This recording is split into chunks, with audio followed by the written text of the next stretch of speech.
Assalamualaikum warahmatullahi wabarakatuh. Salam sejahtera untuk kita semua.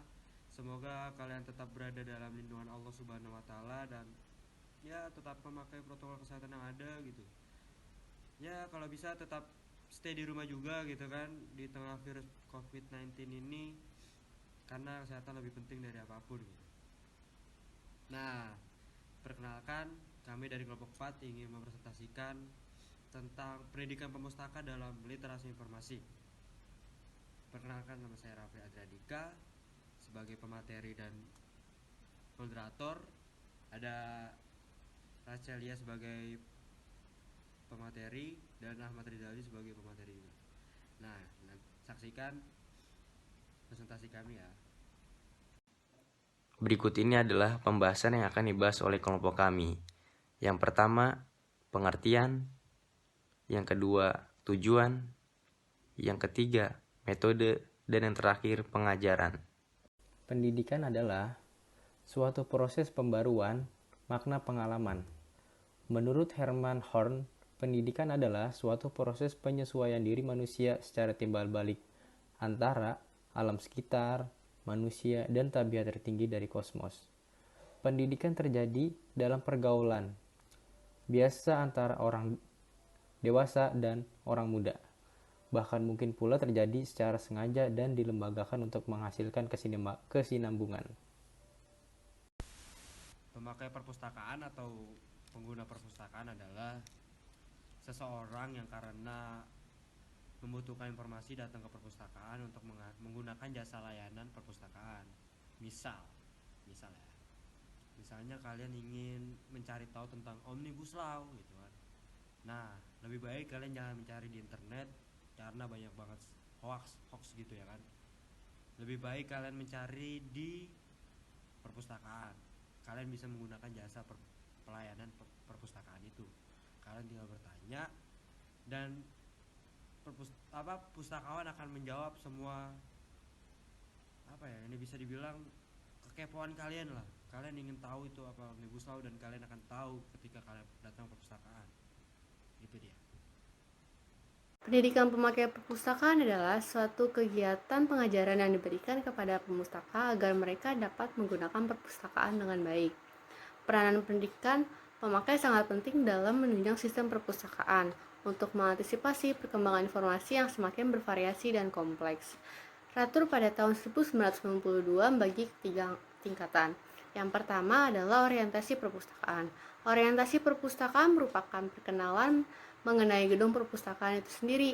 Orientasi perpustakaan memiliki tujuan memperkenalkan pemakai pada fasilitas fisik dan gedung perpustakaan, memperkenalkan layanan dan anggota staf, dan juga memperkenalkan kebijakan di perpustakaan.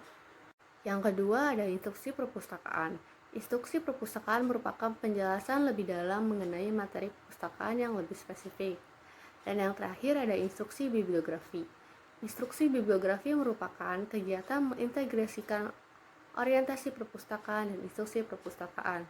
Dari klasifikasi tersebut dapat diperinci kalian belajar secara umum yang mencakup kalian belajar, kalian membaca, kalian mencatat, dan kalian perpustakaan. Adapun tujuan daripada pendidikan pemakai, yaitu membimbing pemakai mengenal perpustakaan dan menggunakan sumber daya informasi yang terkandung di dalamnya. Menurut Nancy dan Ian Mealy 1984 menjelaskan mengapa pendidikan pemakai penting. Hal itu karena pendidikan pemakai didasarkan pada kepercayaan untuk mengetahui bagaimana cara menggunakan perpustakaan.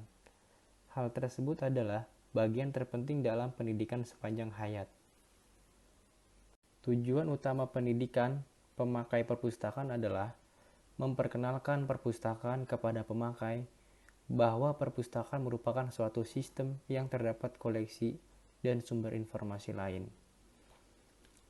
Jadi, sumber-sumber yang ada di perpustakaan merupakan komponen penting dalam proses pendidikan. Karena itu, koleksi yang memadai penting guna menunjang kurikulum resmi. Sumber-sumber di perpustakaan harus merefleksikan suatu pendekatan multimedia terhadap pengajaran, baik mencakup materi tercetak dan materi tidak tercetak. Lalu, Kemampuan menggunakan perpustakaan merupakan bekal utama dan pendidikan bebas. Karena itu, perpustakaan bertanggung jawab untuk menggunakan kemampuan itu. Nah, sekarang kita memasuki metode pendidikan kelompok. Itu ada 3. Yang pertama ada metode yang sesuai dengan pendidikan kelompok. Yang kedua ada metode yang sesuai dengan individu atau perorangan. Yang ketiga ada metode yang sesuai yang dapat dipakai bagi pendidikan kelompok. Itu dia.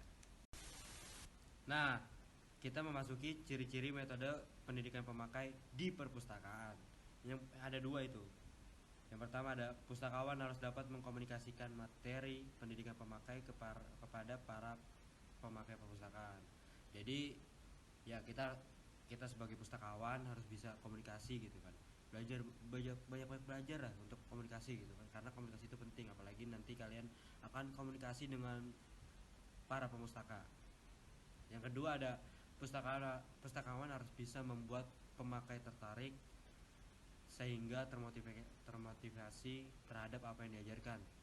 Nah, jadi kita sebagai pustakawan tuh harus bisa bikin pemustaka itu tertarik gitu, sehingga termotivasi terhadap apa yang kita ajarkan nanti gitu kan. Good luck. Tingkatan pelaksanaan pendidikan pemakai di perpustakaan perguruan tinggi. Yang pertama ada tingkatan orientasi, biasa kayak untuk mahasiswa baru gitu masih dikasih unsur edukasi tentang pentingnya perpustakaan, terus peraturan perpustakaan, terus kayak ada koleksi perpustakaan itu apa aja sih di perguruan tinggi ya kan. Terus yang kedua ada pendidikan pemakai pada tingkatan tertentu. Nah itu khususnya untuk sarjana gitu kan. Biasanya kan ya setelah hampir sama sih dengan tingkatan orientasi, tapi lebih ke dalam aja gitu, maksudnya materinya lebih masuk aja. Seperti misalkan kayak cara pemakaian sarana temu kembali informasi seperti kayak katalog, indeks, abstrak, dan bibliografi. Terus yang kedua juga terus ada penelusuran informasi otomasi. Nah, yang ketiga ada pendidikan pemakai pada peserta tingkatan tertentu. Ini khususnya untuk pasca sarjana. Jadi untuk yang mencari yang masih bingung dengan skripsinya, nah lebih baik ke pasca sarjana.